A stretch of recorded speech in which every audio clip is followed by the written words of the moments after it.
So, welcome everyone. I know that there are a few more people coming in, but we will look to start. There's just a few housekeeping bits that we do quite religiously on these, so those that are entering won't miss too much for the first couple of minutes.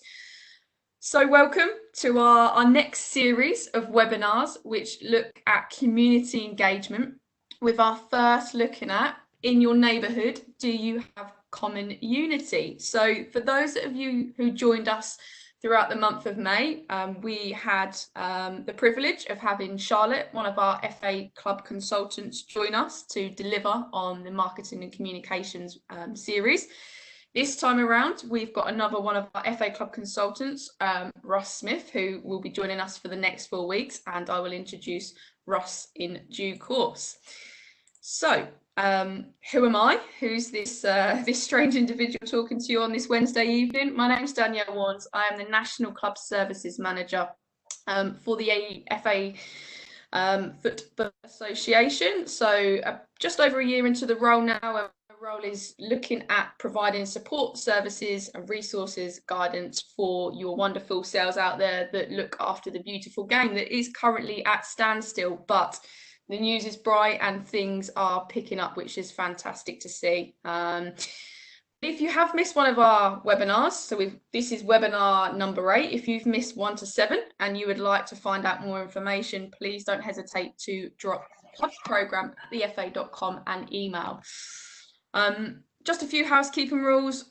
Hopefully I've captured everyone before they've entered into the webinar this evening, but if your microphone does seem to be having a white outline through it rather than a red outline, please do look to click that and change the microphone outline from white to red. If your video camera is on, if I could just ask that you switch it off, nobody can see you, and it will just help with the connection and bandwidth. This is being recorded as we speak, so the clearer the content, hopefully the better it will be for viewing post today. As mentioned, the slides will be, as they have been for all webinars, emailed out to yourselves before the end of the weekend, so a nice bit of weekend kind of reading or recapping for those that might not have been able to join us this evening, or if you wanted to rewind and catch something that you might have missed. And any questions, there is an opportunity at the end of the webinar to have your questions answered by either Russ or our 2 special guests this evening, or myself if I can help. Please do pop them in the chat. We will look to monitor that throughout, so you might get a response during the webinar, but we'll try and keep them all towards the end so everyone is fully across the questions that are being asked. So I did just go through some of the webinars that we have done previously, but if there is anything on the screen that takes your fancy and you haven't been able to catch the webinars on these different topics, as I've mentioned, please do contact clubsprogram@thefa.com and I'll be able to send you all the relevant resources and information. Just to add to that, we have now started to collate some really good case studies on some of these topics, so please do check out the link at the bottom right and you'll be able to see all of these topics in real life scenarios in a bit more of a bite-sized chunk. Again, something that hopefully you'll be able to take away, share with your committee and just capture more information. So as I said, this series looks at community engagement, and the topics obviously today are all about common unity, with next week looking at the power of your network and individual skills. On Wednesday the 17th, part 3, we'll look at the relationships, education and institutes that you can connect with, work collaboratively with, and hopefully support your club or league. And the finale on Wednesday the 24th of June looks at places, spaces and faces. I definitely suggest going away after today and try and say that super quickly 3 times and see what happens. But it's all around what happens in the wider community and how you can connect all of those 3 elements and your club, hopefully for the greater good of your community. So as I said, we were privileged last week to be joined by one of our FA Club consultants, Charlotte, and this week and for the next 3 weeks we will be joined by Russ. Russ, the stage is yours. Thank you, Danielle. For those who might need some linguistic training, I am from the Black Country part of the world, so I will try to speak slow and with less yam tones so that you can understand what I'm saying. And thank you for hosting this series. And something that see on the screen, I've worked in coaching and community for 20 years, and as a lot of us, those things kind of twin together. And in my experience, I've kind of worked in a range of settings, really. So I don't know if any of you came across maybe about 20 years ago something called New Deals for Communities, which was Labour government investment of regeneration, education, themes, etc. I worked on a programme on that with football, which was with the FA. That was in West Bromwich. I've worked in schools. I used to be a head of community and a sports kind of development manager. With clubs, we set up clubs. I also worked in other sports as well. So we set up a netball club and basketball club as well as football in those periods in Greets Green in West Bromwich. Worked for West Bromwich Albion. And then, took a bit of a change and worked for a Sport England theme with areas of deprivation, again, predominantly in the Black Country. I work at university now, and that's predominantly through, it'll be different. I want to make a difference in the Black Country, but I'm also a committee member of a league. So the league I sit on is called the Stourbridge District Youth League. My two children play in that league too, in quite big clubs, a club called Cuford and a club called PS Olympic. And I'm a committee member there, and I've been for the last 3 years. And I help them out with football development as my overview, really. So that's just a little bit about me, so you get to know kind of where I'm coming from and to align in some of these things, really. So if we move to the next slide, if that's okay. We're going to be joined today by two special guests, as Danielle says. One of the clubs I've been working with over the last 18 months is Solihull Moors, and Becky will be on the line, so we'll get to meet her soon. And some of the things they're going to showcase to you today is the work that they've done off the pitch, so to connect more with health, employability, charitable work, stuff to kind of grow what they do. And these things haven't happened by accident. They've had to kind of map their assets, build connections and relationships to do that. So Becky will be talking us through that in a little bit, and then followed by my good colleague Luke. And Luke will be engaging that wider work that the County FA has done, but also, more importantly, how they support clubs like Solihull, or, for example, some of the work I might do in a league, etc., to kind of bring that community message together and the power that football can have and that wider outcome for community. Daniel mentioned the 4 webinars. The key really for this one tonight is a really good overview to get you thinking, maybe to share some of your bits at the end and get, curious of what is community, because a lot of the time, and maybe football's been a bit of the problem here, is what we may have had as community has been that charter standard status. So how people playing from various backgrounds may be the tick in the box, but it's so wider than that. And to help with the growth, sustainability, networks and skills that you could have is a part of the aim of this series, to widen that. So my first question for you, and if you can do, just maybe use that chat function in this. So I'm going to ask you a question.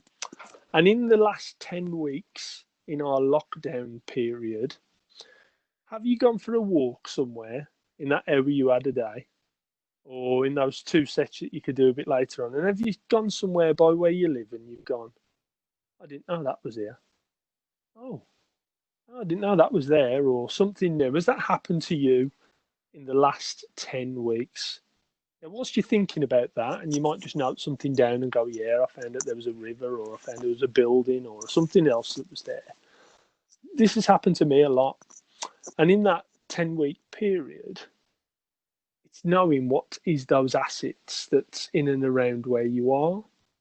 And a good example for me, just whilst you're thinking and typing, is I didn't even know there was a river in Dudley, and that's where I live. And just going for walks or on my bike or whatever I did for that hour, I was be able to find new things. And I suppose the underlying tone to start us off for this series is sometimes we don't know what's there. and it's not going to come to us. Sometimes we have to bridge the gap and come to them. Really, it's that whole point of finding out what's there. Someone's Brunswick Park. I know that place very well in the chat there. Yeah, I've been there. A whole family history from Wednesbury. So that's a good one. So you think about that. It could be your parks, buildings, etc. You might have seen on your ways. A mountain bike track. Okay, Danielle. Yeah. Did you know it was there before, Danielle? I didn't, I didn't know. So it's brand new. So I'm new to the area as well. So really understanding kind of what assets are out there for me is really new at the moment. Cool. Okay, we just had another one just come up quickly, which said a community hall Nathan found. Yeah, absolutely, but you might not have known about it. And Neil, what sort of time? I found a close by football field. Yeah, might be something you didn't know that was there.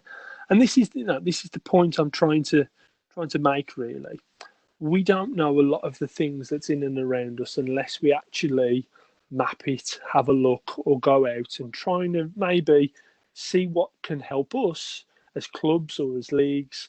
On the other way, how can they help us too as well? Simon, lots of things are new for you. Yeah, 5 minutes here, Pats.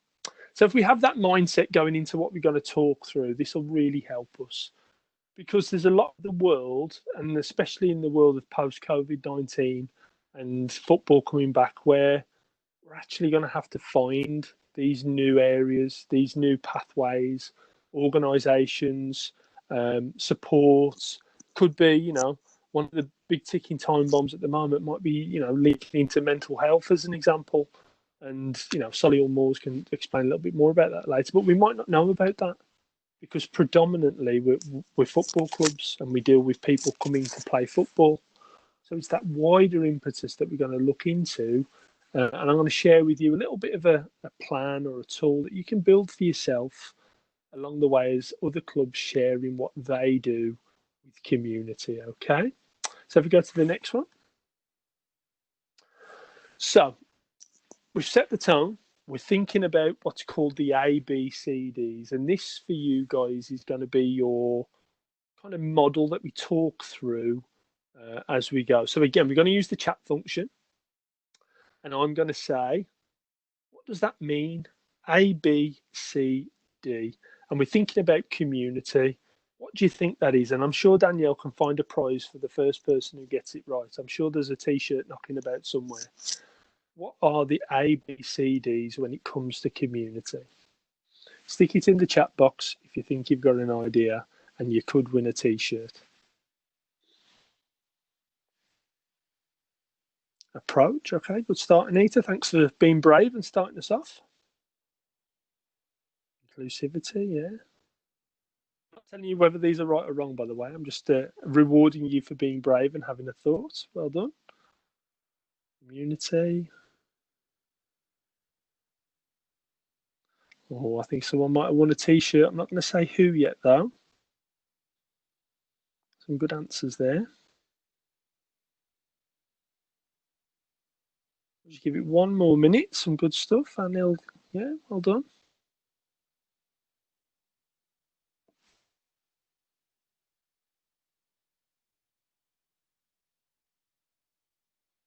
Okay. Luke, I think yeah, Luke Burton. Well done, Luke. Danielle, I'm sure you can find him a T-shirt or something, right? Asset-based community development is what the acronym stands for, all right? So if we go to our next slide. And what that means is what's in and around you and how do you find it and what element can it add to you and your club? So an example, I've used that picture purposely. Sorting the Lego, because the Lego sometimes, I don't know if anyone's got kids, it's a pain to sort. But if you put the greens with the greens and the yellows with the yellows and the whites with the whites and the blacks with the blacks, you're going to have it sorted in a way that supports each other or, complements. And that's kind of the key that asset-based community development's all about. And some of the bits about asset-based community development, just to help you out and set a tone for it, it focuses more on community assets and strengths rather than problems and needs. So rather than looking at the negatives that you need to plug, it will kind of help out focusing on those positive things that can complement each other. It can identify and mobilise individual and community assets, could be skills, could be about facilities, and also build communities from the inside out. And relationships is kind of the big deal that glues it all together. So when you put your yellow with the white, it's probably going in the right place rather than you just having all the Lego mixed up. And the model kind of came about through, I'm not going to bore you with research here, but it's from Kresman and McKnight. It's from the 80s, really, and 80s and 90s, and worked in a lot of developing communities in America. But this research came and has been underpinning a lot of the work in England, in my work back in the 2000s. Let's go to the next slide. So the deal really, and as the name of the workshop is, the common unity is looking what you as a club might do, but also you might have the same unity as a nursery or as a charity or as a business, and bringing those things together to have the common unity. Because community is that word, common unity put together. It's finding a similar or values that are the same that can therefore complement and work together to, I suppose, win-win of who you're working with. And then a good example of this I'll share with you about one club that I've worked with. So one club as an example, they have volunteer-based committee, but they needed some expert skills. Just so happened they found out that one of the organisations on their doorstep offered those skills. It was accountancy. Hey ho, put the two together, they get what they need, but therefore the accountancy also got some new business as well. So it's just about linking those things together in a similar way, which therefore have a purposeful unity that can help fill a void or complement what each other's doing. And we go to the next one. I feel like Boris here saying next slide, but that's okay. So this is kind of what it looks like, and I've made it easy. I've put a club on there I know quite well. My daughter plays for this club called Cuford. Cuford are based in Wallheath and Kings Winford. That's in Dudley. And looking at where that club is, and dependent on where you are, you might put a radius on it of what's on your doorstep. So for an example, I've used a circle on the map at the bottom there of a 2-mile radius. What's there? And what do we currently know about or don't? And that could be segregated into 5 areas. And the model I've used, just a bit of an adaptation of the original one. So the 5 areas that we'll look at over the series of webinars is 1, physical spaces. Now, probably like your clubs, you probably all have a pinch point about training, venues, where you can use, etc. Because as you grow in clubs, there's probably not much indoor space that you need. There might not be enough grass pitches, etc. But some other places might have that. So physical spaces is 1, meeting rooms, etc. Your local economy. So what are the businesses? What's the industry like by where you live? Is there opportunities to develop what you're doing in line with that? Complement either way. But do you know them? And, a really simple one, and the reason why I put Cuford on here as the example, is they just did simple surveys of parents. Where do they work? And those work things then became a local economy map of how they could develop more relationships with business. Now, that's just such a simple idea. It became what's called a Cuford card. And that just enabled discounts or other people to use, but hand in hand, it complemented and supported the club as well. So what's your business? What's your area like where you are? Individuals and networks. Now, this is a real key one. And next week, I've got a real good example for you to share about how using what's out there to help you.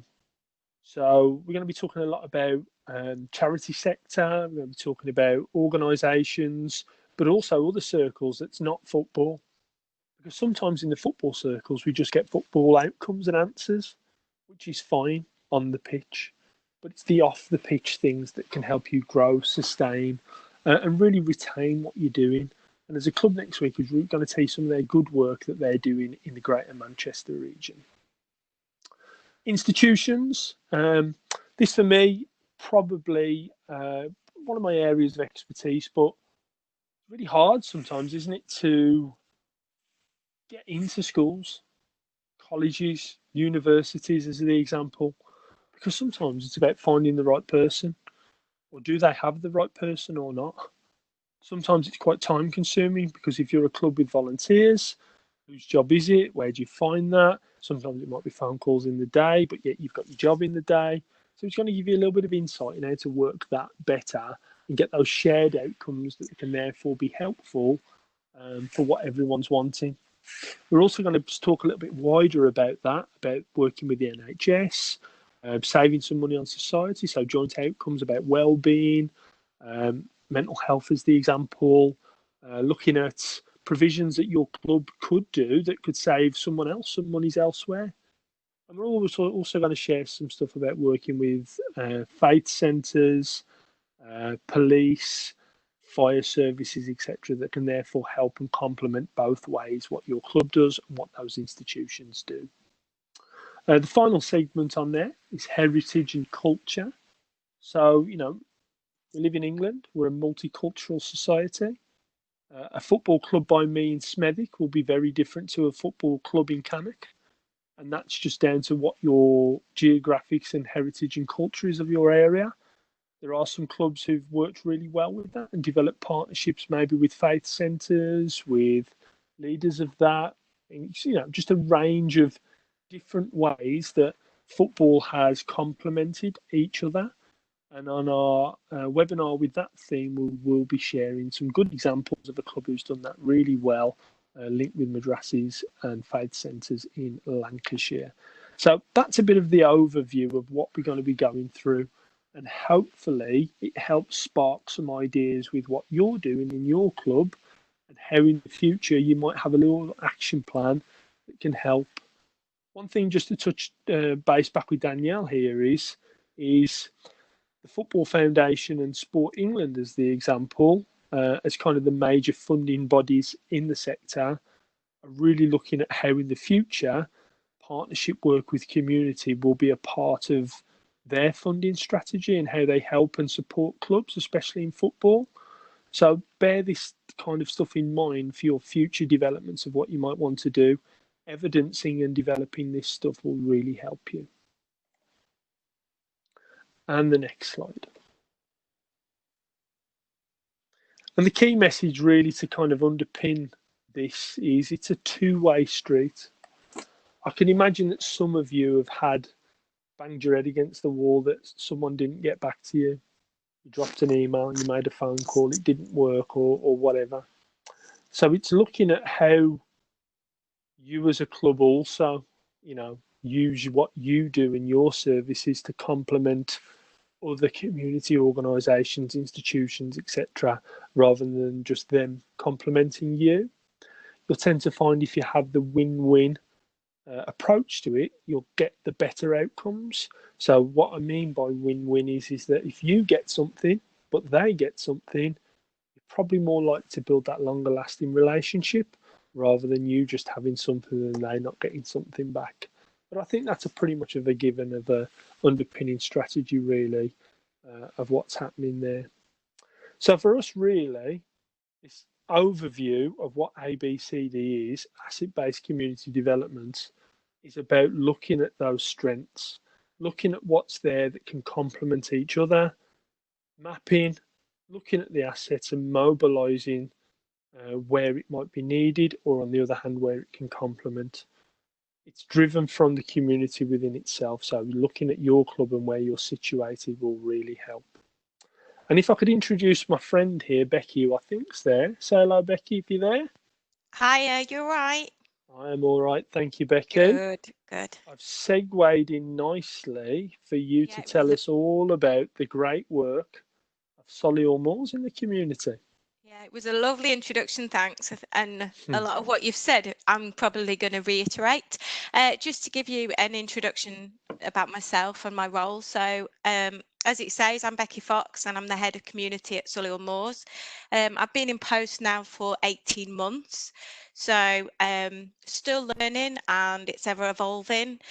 My role is I think, quite different, because I am not responsible for any of the football side. So in some ways that is a blessing for me when it comes to community. Just to give you just an overview of my background. So I'm social worker trained and worked in various fields, from safeguarding to disability, and then I spent a few years managing charities. So that knowledge, I feel, has helped me in my role at Solihull Moors. So I'll just give you a brief introduction to Solihull Moors and what we wanted to grow. So I would describe the community and the club at Solihull Moors as a community-driven club, and it's accessible. So we pride ourselves on being friendly and being inclusive, and that has been our priority. So not only do we offer inclusion on match days, the normal things that you would expect to see at a football club, but actually we look off the pitch and look kind of at more than football, as I've said. So one of our priorities has been around engagement, and I know that Danielle and Russell have both touched on it, but our priority, in order for our community to grow as it has done, has been around communication and dialogue and collaboration. And I would say that has been kind of the best thing to grow, what we do, what I'm going to share with you about. And the key for me, if you're just starting looking at how to grow, I would say look at partnerships, talk to your council commissioners, talk to your NHS, look what's out there, use not only your fan base, but use kind of schools and other community providers and partners to show you where there's a gap or where you can work together, or actually where you could provide something a little bit different.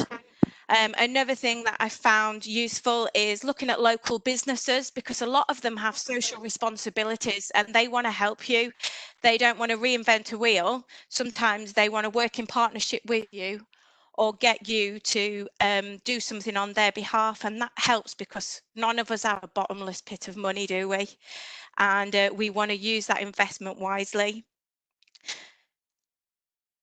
Oh, sorry. Yeah, I'll go into the NHS stuff a little bit later for you. I just saw that question.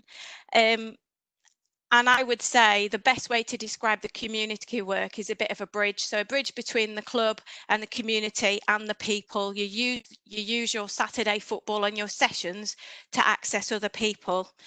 And also you use the community side to deliver grants. And Russell also tapped into talking about volunteers.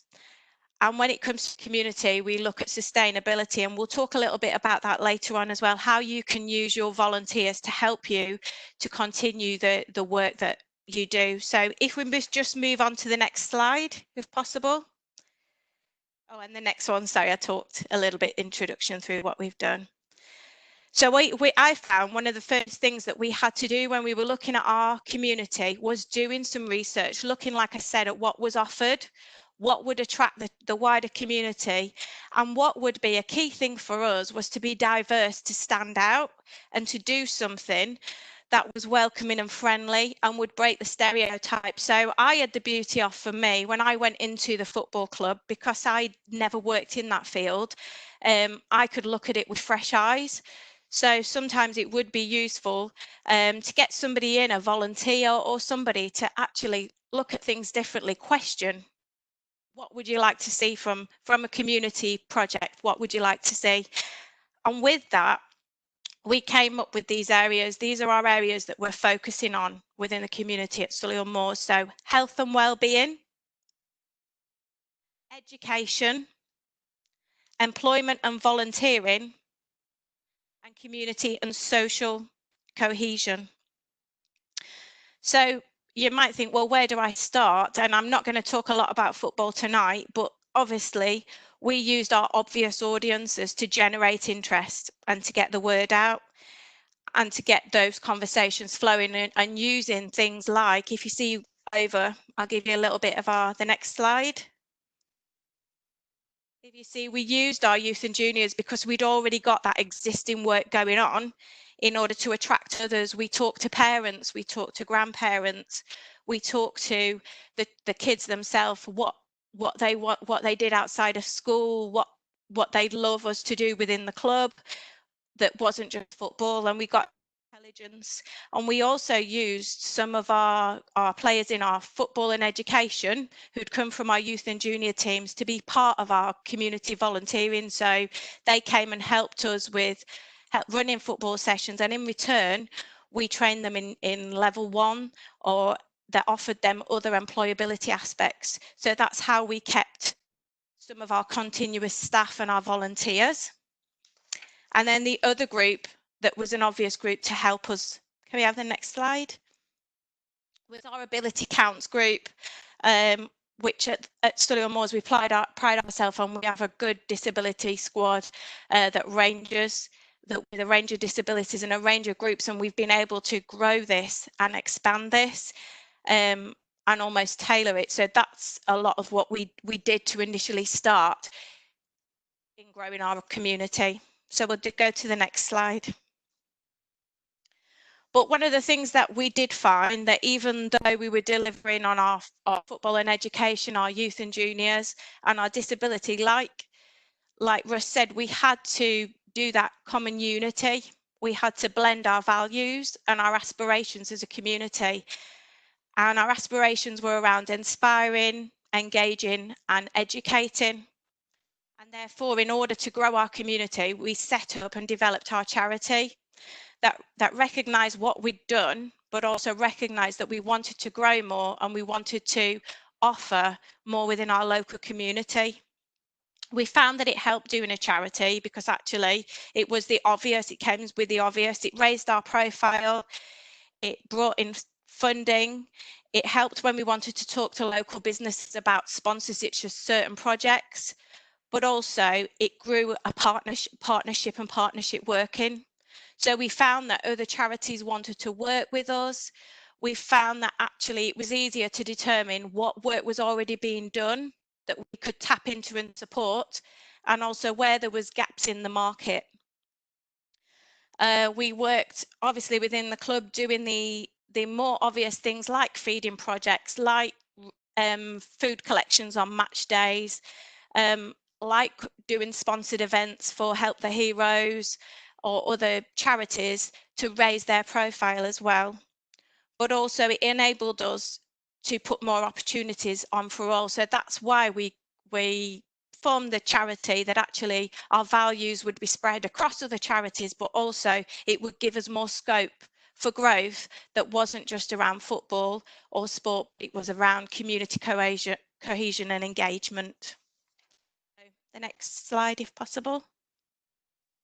So some of our activities that we do within the charity and community, and some of them, are a little bit textbook, but I'll talk through some of them that we're doing a little bit different, that makes us kind of stand out a bit more, and why sometimes people are engaging with us a little bit more. So within Solihull now, we're in 25 local schools, and that's not just offering your generic breakfast clubs, lunchtime sessions, or after school clubs, but also we have kind of targeting projects. So we have 6-week projects that we're running within schools that talk about anti-bullying, healthy lifestyles, supporting attendance, supporting reading and writing campaigns, and other projects like that that aren't necessarily about football, but we use some of those football cores to help.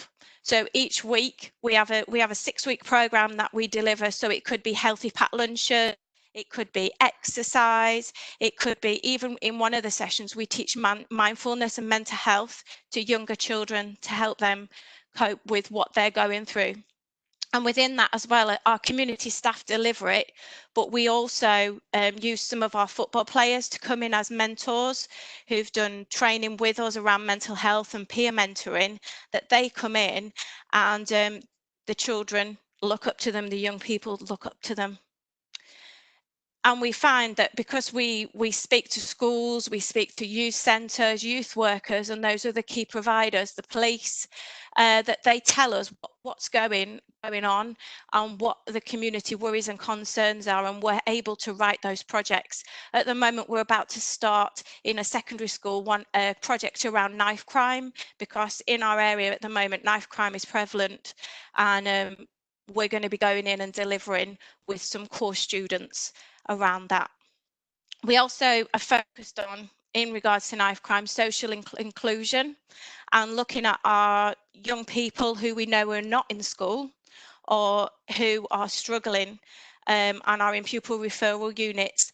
And we've partnered with the council and with schools and are now running employability courses at the club and education courses where they come and they do ASDAN and other qualifications. They volunteer on match days, they come down and get involved in our projects, and it means that at the end of it they've got a qualification that actually allows them to go on into employment or further education. And in some aspects we're finding that we've got 3 of those young people who are now, we're employing them on a sessional basis to be involved in coaching our other children and doing peer mentoring projects. We found with this, I know I briefly touched on partnership, and we recently got a grant from the National Lottery, and the reason it was successful is because we raised a community, we applied for a community grant, a joint communities together grant, and because 3 of us as a charity applied, and we put a 3-year plan in around focusing on people with disabilities who were no longer in school, and looking at not just their mental health but actually their education and their fitness, that actually we were successful. So I'll give you an example. For us, we focus on the fitness, offering one-to-one PT sessions, health and wellbeing sessions. We have an employability charity that focus on training and putting those young people in employment and disability training places. And then we have a counselling charity that focused on mentoring and giving them therapy. And that was something that's successful, that we've been able to go on doing mental health work with those young people, and they're coming back to our projects.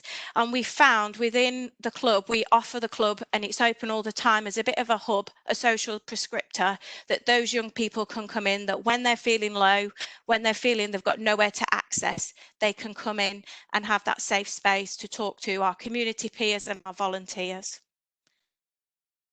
We're also at the moment offering something with Solihull Carers Trust. I know I said about thinking differently and working with providers who don't have the manpower to deliver things. So the Carers Trust are a small charity within Solihull, and they found that they wanted to offer rest to children and young people who care for parents, but they didn't have a venue, they had no staff, all they had was a little pot of money, as it were, to deliver it. And because we have the staff and the venue, we've been able to work with them and offer something. So it is a win-win partnership that is growing. So for us, yes, we still have to be sustainable financially, but actually we're targeting a different audience, and we're doing things a little bit differently. So if we go on to the next slide, I briefly talk to you about our community hub. So in the daytime, we now use the club as a bit of a community hub. So it's multi-purpose. We're fortunate that we have an agreement with the club, service level agreement, that we're able to use it at a minimal cost. So we're offering things a little bit different, like coffee mornings. We're offering a dementia morning once a month, where age concern or residential homes bring their elderly people in, and we're doing activities. Sometimes we do chair fitness, sometimes we do bingo, and recently we did a history talk. So we did a history talk all about football and the history of Solihull Moors. So it's just about looking at that.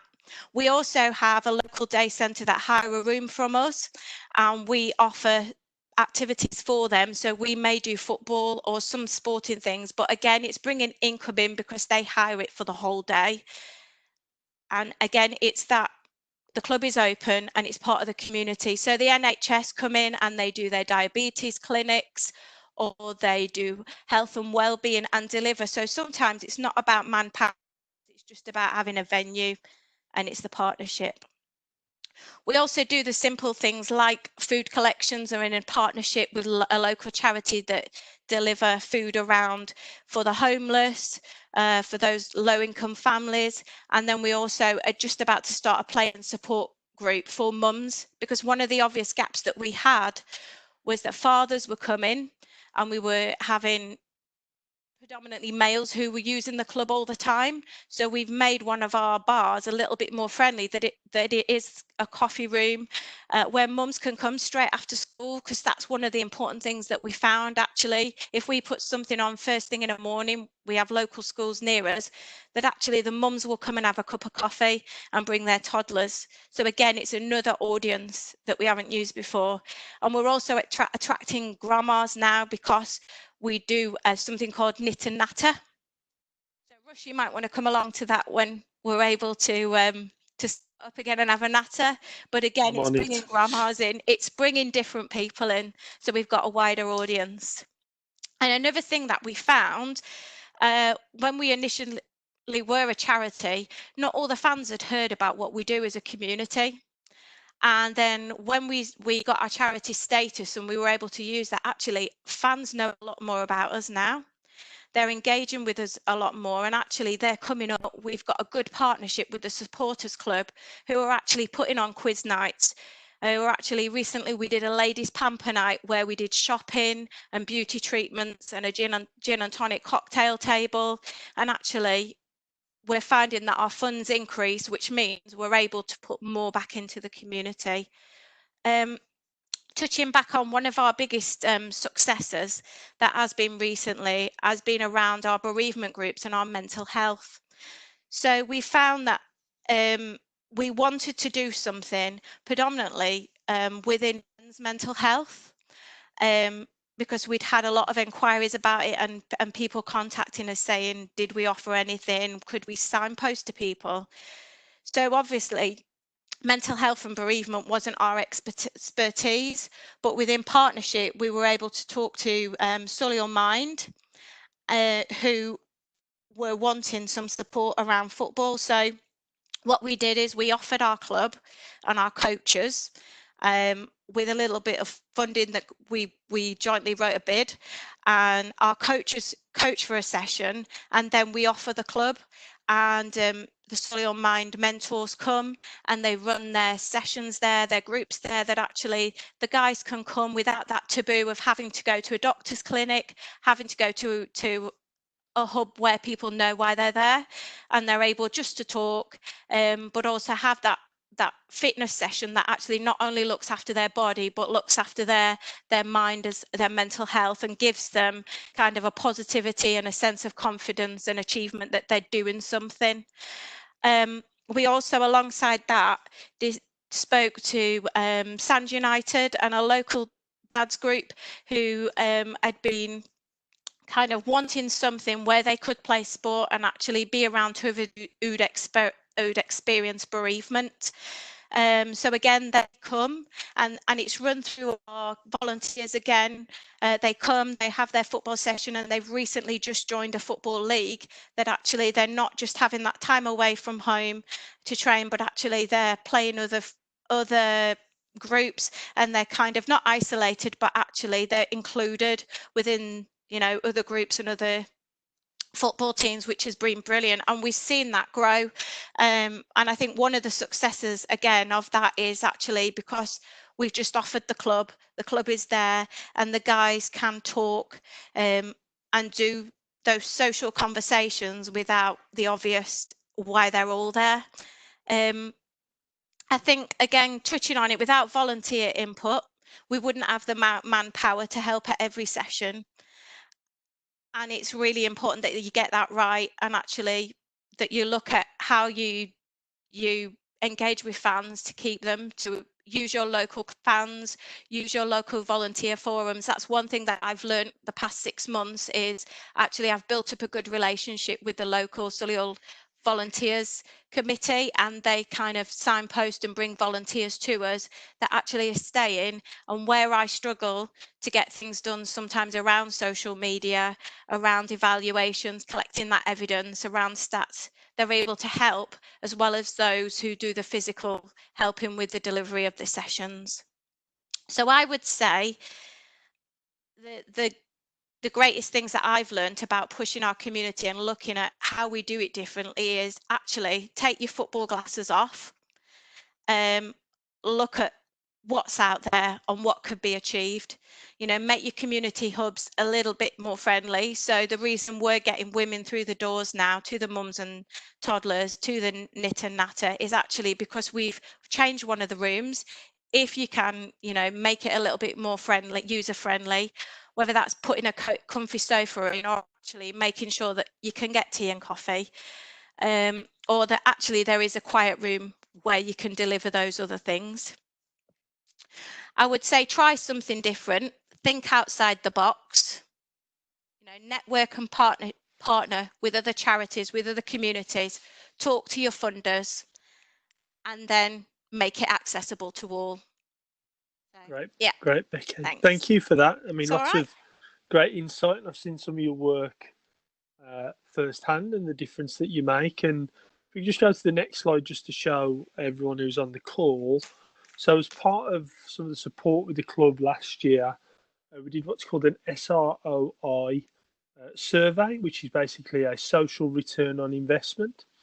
Now, everything that your volunteers or your club might do has a value. It might not be a monetary value, but there is a cost equivalent.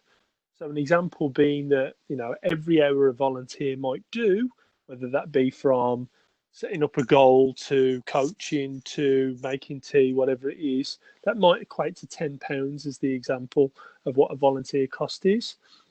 So, effectively, what Solihull Moors do equated to £1.5 million worth of social and economic value investment back into the local community. Now, these are figures which aren't actual cash money, but this really helps Solihull now be a place to go, do you know what, when we're working with partners, this is what we're doing. And this is how much actually we might be saving costs on society. And this is a really important point for you now, guys, because moving forward in a COVID-19 post world, there might be less money, there might be less funds, there might be less grants shared, and working together and showcasing the value and the impact you're making will be a big thing in how fundings, future work, partnerships might be evaluated and evidenced. Next slide, please. That's all right. Becky's contact details will be on there for you if there's any of the specifics that you'd like to add to. I did notice there was a conversation about Man City offering a disability get together, which I'm pretty sure Becky will take up because that sounds like a really good gig for those guys of Solihull to go there. Of course, yeah, that sounds great. Yeah, definitely. And, you know, ultimately, Solihull's might be a very different place to where you guys and your clubs are. Some of this good work doesn't happen, though, without that wider institute help. And if we just go to our next slide and we introduce Luke here.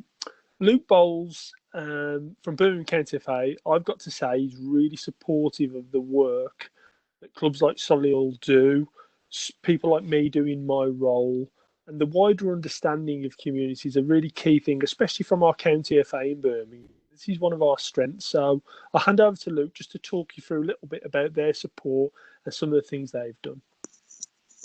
Evening all, can you hear me, Russ? I can hear you. Perfect. Evening all.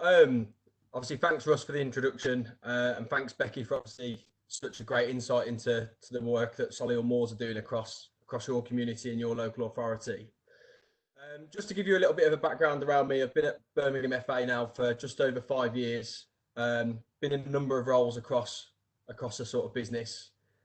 Still involved in football at a grassroots level, so I coach, a referee, I run my own club, and I also sit on a league committee. So I sort of span the whole sort of workforce area that we really cover at a grassroots level.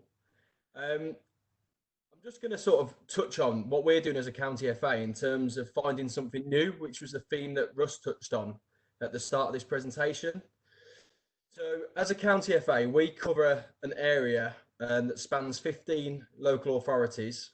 And in that area, we have 3.3 million people, and we cover 3 cities. In the Midlands, it's quite a diverse sort of area, really. We have people from different religious backgrounds. We have a high BAME population, and we have a lot of new and emerging communities. So in terms of us, what we're looking to do as a county FA over the next sort of 12 to 24 months is actually look at our non-consumers. So which areas of society aren't actually engaging with their local football clubs, their local leagues, and aren't engaging in our beautiful game. So some of the work that we've been doing over the last 12 months is actually mapping our demographic and looking at certain areas that we can tap into using our clubs, leagues, and also our FA initiatives. So some of the areas are there that we've done previously that are on the screen. So we've got quite a large Muslim population, especially in the city of Birmingham. And over the last 2 to 3 years, we've run Ramadan leagues to support our Muslim players. This might be something that you might want to take back to your clubs and leagues, especially those that do have a high Muslim population, because during Ramadan, obviously, quite a high number of people fast and can't actually take part or struggle to take part in normal physical activity. This year, we've had clubs that have been doing some online sessions around Ramadan and having some high scale people to come in and do talks to their sort of consumers that take part in the Ramadan League. Some of the other stuff that we've been doing, we've been hosting a monthly dementia cafe, and you'll see the picture on the screen. We tend to get around 8 to 15 people turn up that take part in these sessions, and we try and get a new guest speaker every month to come and talk to the people, and it's more like a memory session. So we asked them to bring some items of memorabilia that they can talk about and speak about, and that's gone down really well. And we're now opening this up to a lot of our grassroots and grassroots clubs and our community trusts, so our foundations. We also do a lot of work in terms of supporting charities, and we also have a charity that sits alongside our county FA that we try and obviously offload certain funds into different parts of the community. But in terms of the work that we're looking to do over the next 12 to 18 months in terms of finding something new, we want to look at our non-consumers, and this is where it will relate back to you as clubs and leagues. You need to find out who are your non-consumers. So who are the people in your community that aren't currently engaging in your football club, whether that's from a fan's perspective, whether that's from a workforce perspective, or whether that's as a participant perspective. So some of the schemes that we're looking to set up over the next sort of 12 to 18 months include restaurant leagues, because we have a high number of restaurants across our 3 cities, which are Coventry, Birmingham and Wolverhampton. We're looking at setting up taxi leagues for taxi drivers, and this might not necessarily be on a weekend because it's prime time for them, which is where our normal football takes place. We might be looking at a Tuesday morning, which seems to be the common theme at the moment, which might take place on a 3G, such as the one at Solihull Moors site. So we're bringing football back into that site and bringing non-consumers to engage in football-related activity. We're also quite privileged that we have 7 HE institutes, so higher education, so that's universities, and we have 20 designated further education institutes, so colleges. So we're also looking there, what skills and expertise do people have within those education establishments or people are studying that we can bring out and integrate across our grassroots environment. So this is including people from a business background, marketing background, people doing independent studies with some of our leagues. So if the leagues have sort of key themes that they want to try and investigate or discover, then people can come in and actually do this for you. One of our most successful initiatives has been our business league, and this might relate to obviously you as football clubs and also leagues. We have 30 11v11 teams taking part in our business league, and the good thing for us is we've been able to make commercial partnerships, but we've also been able to find businesses that can actually benefit our grassroots clubs, and have been able to put offers out to some of our grassroots clubs from the partnerships we've made. Some of the businesses are actually attached or span from some of our grassroots clubs. But longer term, if the business league continues to grow, and this is where the leagues that are on the call, this is something you might want to talk about with your county FA. There's opportunity there for leagues to take on extra divisions, but not in your typical adult male Saturday afternoon football league, or not your typical grassroots youth league. It might be extra divisions actually catering for these non-consumers, because ultimately you're already running football leagues and you're the people with the expertise on how to run leagues. Whereas a lot of these new and emerging communities actually won't have experienced what we call traditional football before. So by working with our established clubs and our established leagues, it can help them. It can help the participants have a platform for football without having to actually start all over from scratch.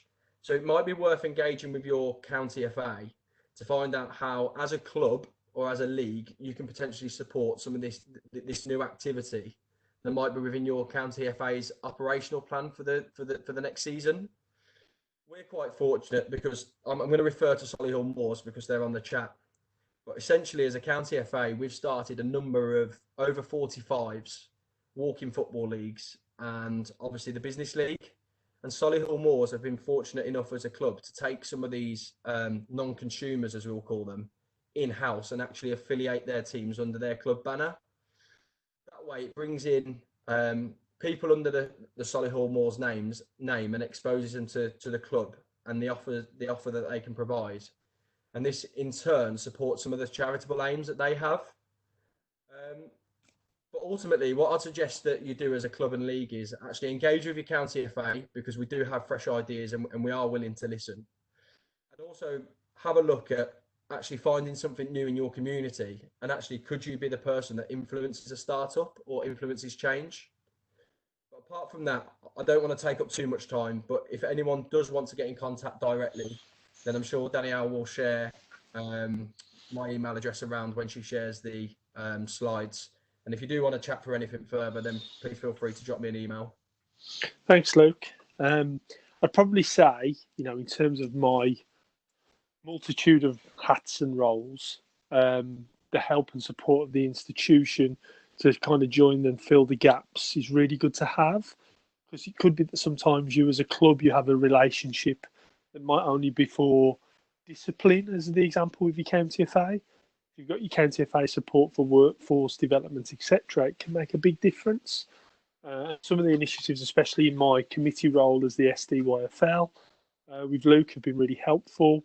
But also in that community bits of my football life, that's football development, whether that be university, whether that be grassroots, whether that be for regeneration, that can really make a difference, that they can help to plug the gap there. So thank you, Luke, for that. Next slide, if you don't mind. So let's go back to what we said.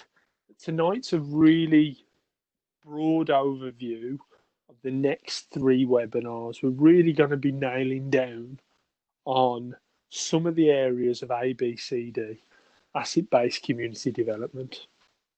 And we're really going to unpick next week the power of individuals and your networks, and those business and that local economy and the difference it can make. The club we got next week is Ashton from Greater Manchester. And some of the work that they've done really underpins, backs up and complements what you've heard tonight, using voluntary sector organisations to help you with your workforce, using business to complement and make new relationships. So you're going to hear about that next week. The following one from that on will be about working with the schools, the colleges, police, NHS, unpicking a lot of the things you've heard today. And I've noticed on some of the chats, which we will have questions soon about, how do you work with the NHS? How do we make that happen? And it's not through luck. Some of the expertise there actually helps them save money. So it's more likely that they might use you with partnership and you use them. And lastly, we'll be talking about the physical spaces, the people you work with, your culture and your heritage. And from a phone call we had earlier, I believe, Danielle, we got the Football Foundation on with us there as well, talking about what life looks like for them in terms of how they're going to be supporting clubs in their developments in the future post COVID-19, really. And our next one. So we're opening the floor. Daniel, I'll put it back to you if there's any bits where we kind of link back to our audience here. And I thank you guys for listening. Hopefully you could understand the Black Country tones. You can now know the difference. You heard Luke, he's a Brummie. You heard me, I'm from the Black Country. It's very different. So if there's any questions that you'd like to know or ask, I saw some on the chat. Now is our time.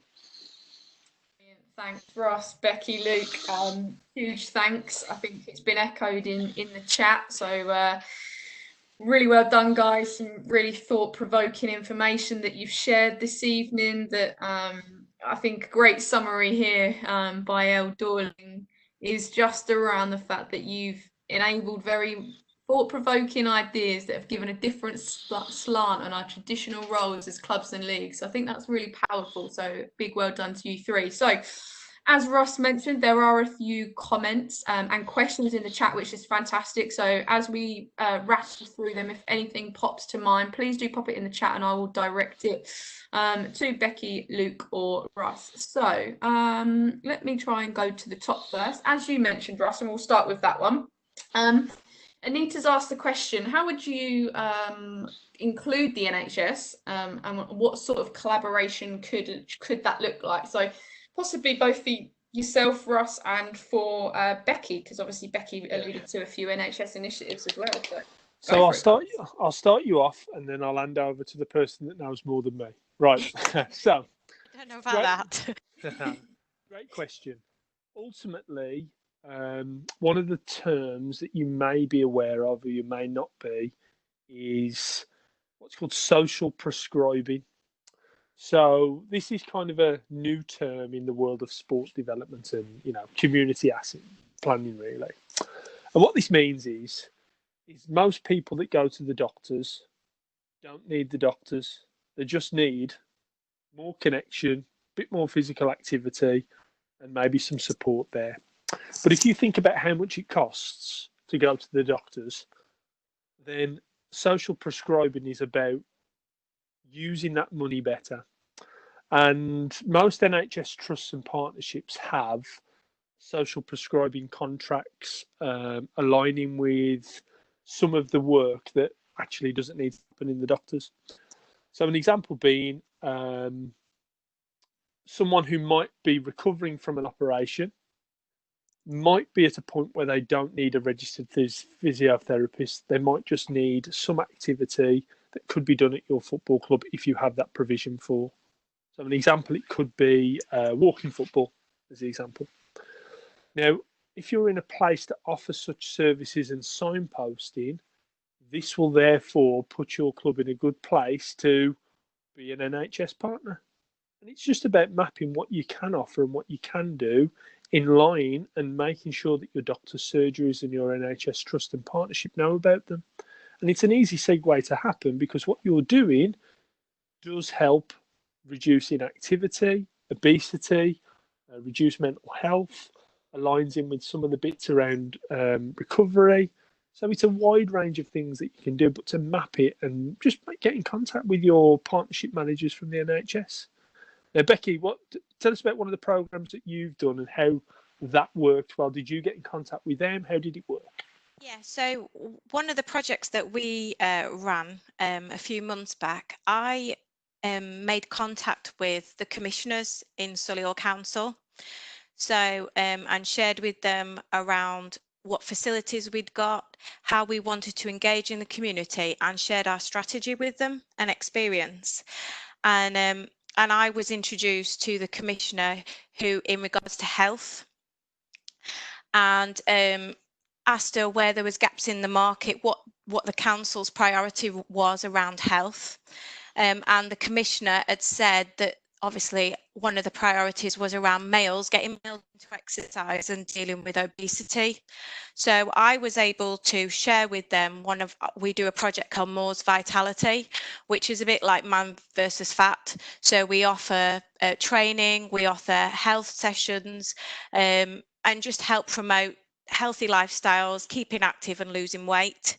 And the council referred me to obviously the health commissioner, who in turn said, can you run a project for us? And our posters and our course was shared to GPs within Solihull and practitioners within the hospital, and we had a group of males who came to us.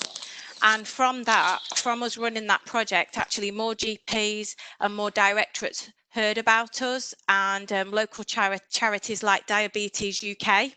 So that's why we've ended up hosting things like a diabetes clinic down at the club. We hosted something for the British Heart Foundation at the club, and it's simple things like that that actually we're getting to know different NHS priorities and different commissioning priorities that actually we can tender and write bids for, or we're able to say this is what we already do and get referrals directly into the clubs. And it might sound scary, the word commissioning and stuff like that, but ultimately, if you start with a small project and you show it's made a difference, these networks of doctors, NHS charities, etc., it's just like football clubs, but they're working in with health. They'll talk to each other and they'll recommend and signpost, which will help you if you've already done something and can showcase what you've done. I would agree with that and echo that. And if you can get it out there, and this would be a helpful hint for you, if you get one little project that you think, oh, it's only a couple of weeks, or actually it's just one session, but actually if you get that right and you get that evidence that, I know we're all busy in our jobs, but actually if you get the time to share it on social media, to actually tag other charities and other bits, in your name does get further, and the work that you're doing and your reputation is built. I agree with that. And listen to the work, the webinar about institutes, because you could get your universities to evidence it for you as well. But that's a different bit. Should we go to the next question, Danielle? Yeah, I mean, that's very streamlined, because we've had a really good question from Stuart around the approach and contacting schools, and almost what's the best method to kind of get into schools, because sometimes it can be quite difficult. As with everyone at this moment in time, things are really busy, and sometimes schools with other organisations maybe find it difficult to have some spare time to open the door and have conversations. I mean, we've got a really good answer from Anita around just working with your PE department in schools. But Russ, I don't know if you want to elaborate any more to help Stuart out around that approach into schools. The best way to get any acknowledgement from any school is to find out how many of your kids in your club go to that school. And once you've got that information, I'm telling you now, your people who are in charge there will listen to you. If it's just, we are a club, blah, blah, blah. If you know that, say, for an example, 27 of our students are of this club, etc., then it's worth knowing that, because schools are measured differently. And some of them are measured on some of their social community remits as part of Ofsted. But I don't want to give you too much away here, because we're going to be talking about that on our third webinar. But I'd probably say the best win for me is find out how many of your kids in your clubs go to that school, and I think you turn heads and you get more attention. Brilliant, thanks, Russ. We've got another great supportive comment as well, just saying maybe get in touch with your local council. This is what one club did. I think it's Coville. Got in touch with their local council, and they managed to connect them to a number of schools, which is great. So I guess it's just, as you've mentioned, as Luke's mentioned, as Becky's mentioned, it's just widening your network, looking at your assets, understanding who else is out there outside of your club that might be able to connect you in with different opportunities. So another great supportive answer there, which is brilliant. I suppose I'll just add to that with a bit about schools. Is sometimes clubs' contact with schools is about what can they do for you. So can I have a facility or whatever it is? And I'm only talking generically here, because I'm sure some of you do some great work. But it's the other bit really. What can you do for them? Because that widens it then. And a lot of good examples I've seen in the past, and Luke might be able to jump in on here, is where actually clubs have used what they have really well, those good coaches, role models, mentors, etc., that can actually benefit the school too, with kind of that signpost provision or complementing what they do. I mean, Luke, in your past, good examples you come across? Yeah, I think there's quite a few good examples, really. You've got to look at, first of all, what can you offer the school? So have you got anyone that, for example, might work a night shift that might be able to pop in on one of their days and go into a school assembly to signpost? Schools like to see clubs that are very visual. Are there any assets that you can provide them, whether it might be even if it's a sign just to say that your local club is, or some leaflets at the start of term to say we're your local club, first session free, like sort of come and try, come and have a taster session. I think the main thing is you've always got to find, and this is a key word that I use with any partnership, you've got to find the driver. So this is the key individual that you'll speak to on the other side of that partnership. So it's trying to find the right person in the school. In some schools, this might be the head teacher. In some schools, this might be the PE teacher. In some schools, it might be the teacher that might be interested in football or involved in football in some aspect. There's no person that's the same in all schools that will be the key contact. So it's just trying to get a better understanding of what your local school looks like, really, and the best way to approach it. So we'll talk a bit more about that webinar 3, but thank you for those questions in June. Absolutely right. The PE teacher will come across a lot of those kids that might be able to signpost and link in and coordinate. Should we go to our next question? Yeah, great stuff. Thanks, guys. So we've had a few that have asked for, I think, your contact details. I know Becky shared a few want to follow you on your social media channel. So I will double check with all of you guys that you're happy with that and that your content is good to share. But we have had a really good question from Harry. So Harry's asked, in the form of building relationships within the community, from your experience, is there a best way to reach out to the community? And if so, how? Yeah. Okay. So one thing that I've learned is that community's dead savvy. And what I mean by that, they'll be able to tell if you're only there for a quick book. And they'll be able to tell if you're fly-by-night, you're there and you're gone. So you showing where you are, you're not going away, you're honest, you're in it to win-win, is the best form of partnership and relationship building. And simple examples can be, I know one club that I've worked with in the past had a lot of problems about residents. So residents complaining about noise, balls going over fences, all this sort of stuff, low level stuff. However, no one from the club visited the residents. So effectively, it's a them and us situation. So by broaching the middle ground as an example there, talking to, finding out, sharing the story, win-win, what do we get, what do they get? Actually, the problem was, reduced, and the residents, roll on 2 years, supported a planning application. So it's not about just going in when there's a problem. And think that the asset-based community development kind of framework is about looking at the strengths of both sides and looking at how that can complement each other and making sure it's, long-term or building it on. You can't beat people, can you really? I mean, I bet loads of us have said over this 10-week period, I wish I could see people. I'm fed up of Zoom or whatever it is. The people's everything, isn't it? And using what you might have as strengths with relationships is all about the people. Those people skills are key. And, a really important comment I've heard for years, really, is if you show that you care, people are going to care what you know. So rather than you just going in saying, I know this, well, actually, what does the other person know? And building it from that, you can really make a powerful, long-lasting relation from that tip.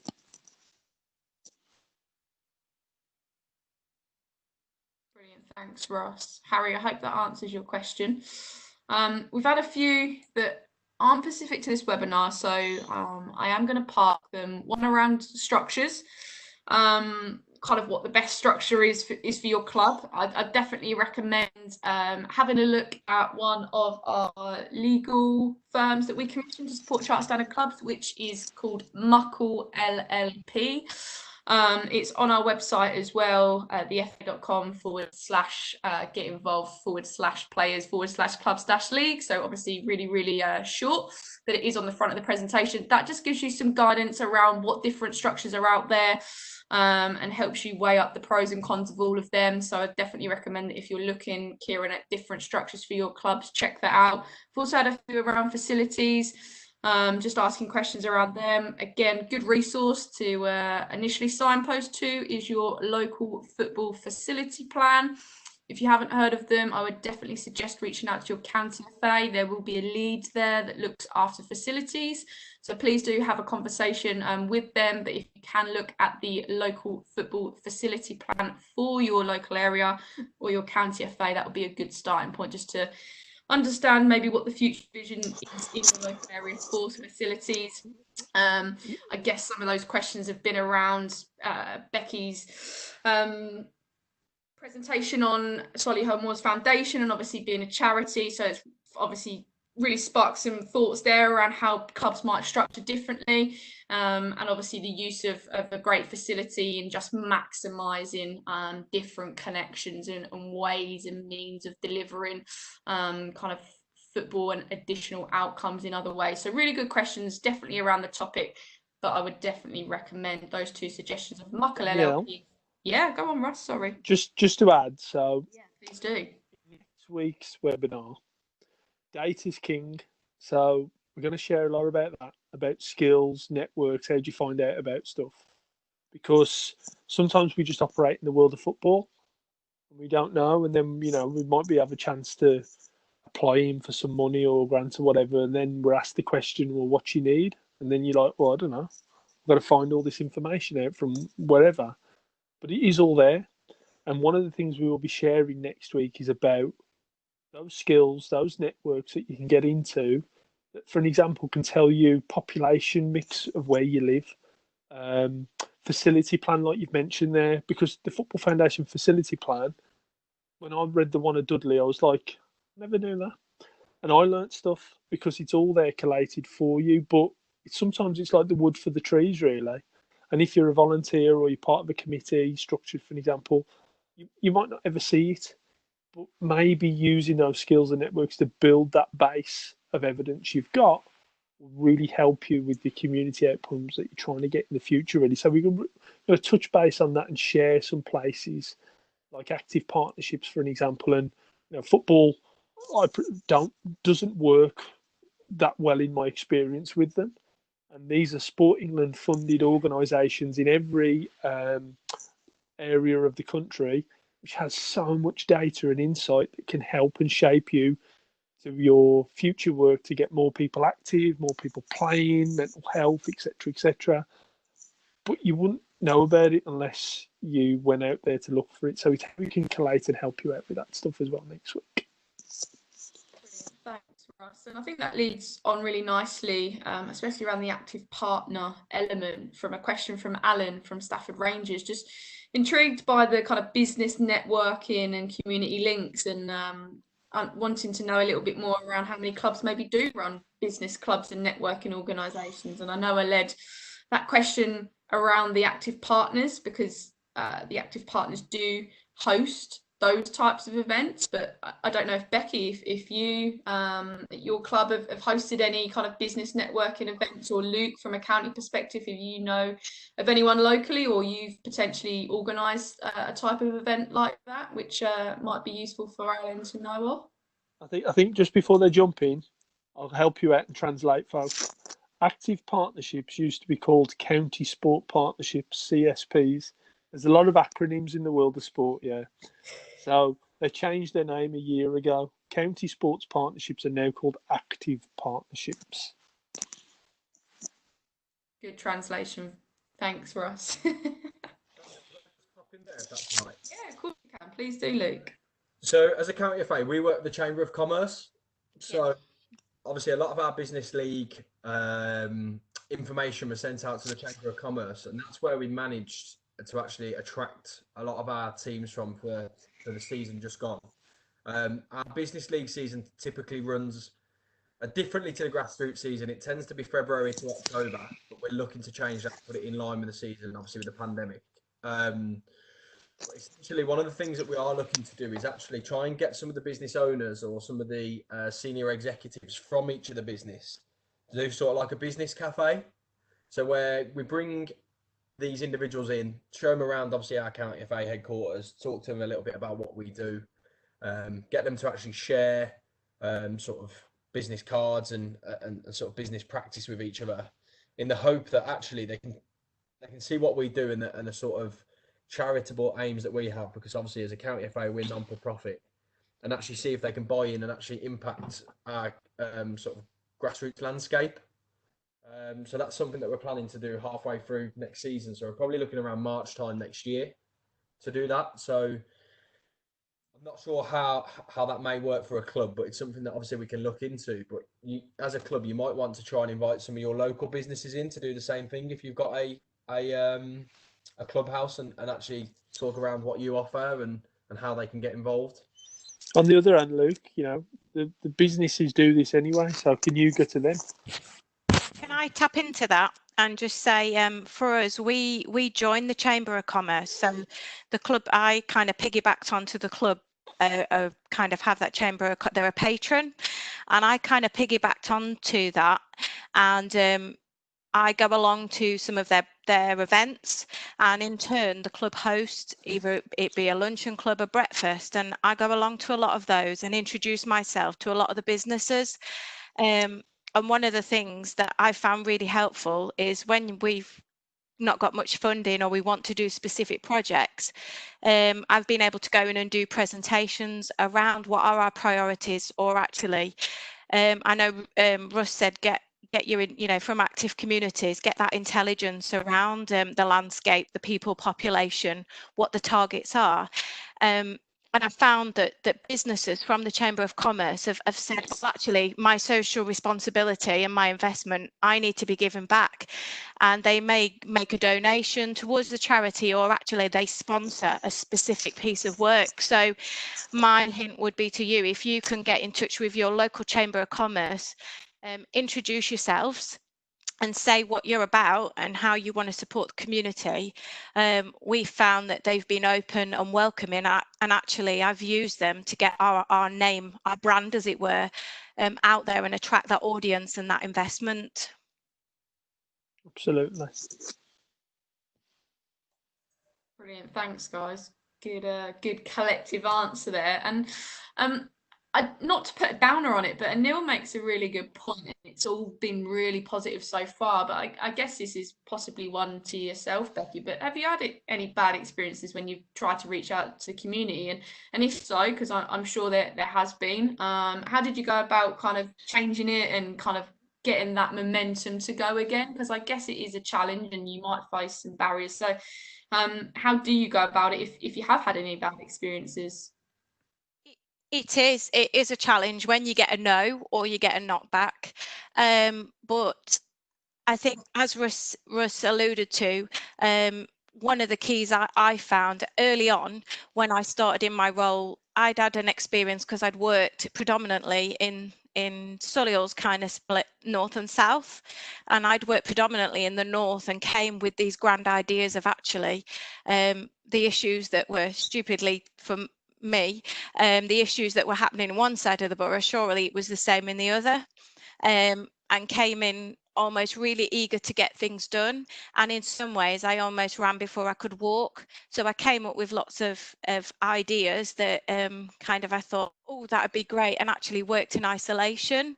So those initial conversations that I'd not backed up didn't work, and I did find that I knocked on some doors and people didn't want to know, and it is kind of hard, but I found that actually once I widened and started having those conversations, and actually just sitting and listening to people and actually looking what was out there, that partnership opened, and actually just taking the time to think it through, to evaluate and ask those questions first before I started going, oh, this would work, that actually was better, and actually just get a little bit more background as to what you're doing and what you want to deliver. And as I said, just having those key conversations and those partnerships, and being, in some ways, once you've got that idea and you've got those partners, making sure you look at, as a community, what you can be strong in delivering, because to build a community, as Russ adhered to earlier, it's no good kind of saying we're going to do this and we're going to do this and you can't deliver it. That would be my key thing. Make sure, if you want to work in a specific way or you want to run a specific project, make sure that you almost have that plan before you get the funding or you get the go ahead that actually does make it sustainable, that you are able to deliver. But also be prepared to tweak it a little bit, that actually if it doesn't work right straight away. We found when we started delivering some of our projects around the elderly coming into the club, we thought it would be quite easy, you know, invite them in and it would work. But actually each week we had to tweak it because we hadn't thought a certain way around, well, actually that person might not like that, or they might not like that activity. But every week it's learning and it's changing it and being adaptable. So I would say talk, do your research and be adaptable, and then it will grow. I think to add to that, just to finish that one off, is not everything's going to work. So the topic of this webinar is, do you have common unity? Some organisations you ain't going to have common unity with yet, but don't shut the door. Keep the door open, because when things are maybe going well, then they might be chasing you, and that's okay. And not everything's going to work first time. And think of it as you've found the common unity, but it might not have worked yet. No, Rusk, I can back that up. That recently, one of the charities that I talked with when we first started, we found that we were very different and we didn't think that actually we would come together. And now we're having conversations about a joint project. So I do actually agree with that, Russ, and back that up completely. Where I thought I'd never worked with them, we're now engaging in that conversation. Beautiful. Danielle, just on the chat, I'm having a look through here. Sounds like June does some great work with Abraham Moss Warriors. I like the sound of this NASA stuff with Tim Peake and a range of community work there. So that might be a good one to just align in as part of Manchester, because I think it's Cheetham Hill really is a good share. So thanks, June, for sharing that. Yeah, no, that's brilliant. Oh, yeah, I was actually just reading that towards the end of you guys answering that question, and like you say, some really, really good stuff there. And June keeps adding on, which is brilliant. So, June, we might have to share your contact details as well if you carry on in that chat, because there's some really, really good suggestions there and some great work that you've been doing.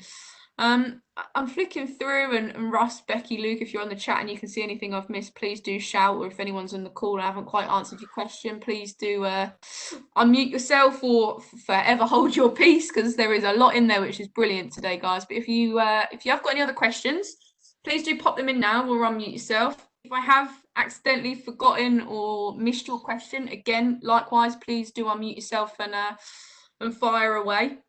In terms of asking, so I'll just leave that for a couple of seconds, just if anyone does want to unmute or add any additional comments in the chat, please do so. Just while we wait, I was only joking, but great stuff. Thank you ever so much for sharing your details. That's really kind. So June's offered support there. So if you've got any other questions or you'd like to rack June's brain, she's very kindly put her contact details in the chat. That's great. Thanks, June. Sorry, Russ, I did interrupt you, I think. Yeah, I was just going to say that some of your questions will probably be answered in the other webinars. And again, the aim of the other webinars is, if you think some of those areas you'd need further insight, data, best practice shares, etc., have a look at which of those themes are going to help you. The whole point really is that post-COVID-19, when we're back to normal, you are in a better place to have these conversations, develop, grow, sustain, build new relationships to help. Because, you know what? Your core customers, there's going to be a lot of kids that might need different help and support that you can offer at present. There's a lot of kids who ain't spoke to a teacher or anything for 10, 12 weeks. How can your club be that one shining light that gets them back in, but your football coaches might not have the way to do that. So it's going to be a different world, and this is a whole point of what the series is about, is to help you build, strengthen, and have a stronger community links for your club and league. Brilliant. Great. Thanks for us. I think that's really good way to end. I can't see any more questions in the chat. As I've mentioned before, all the contact details will be shared with you. So if you do have any questions, kind of when you go away today or when you chat with your committee or other people that support you, I mean, you'd like to ask something, please do so. The next webinar, as Ross has alluded to, will look at the ways in which you can begin to understand the power of your local community. If you haven't registered your interest, I will share the link post this webinar along with all the recordings from this evening and the slide deck which has been presented to you. That just leaves me to say a huge thank you very much to our two special guests, Becky and Luke. Your insight was absolutely fantastic, so thank you both very much. Russ, brilliant. Thank you very much for steering the ship.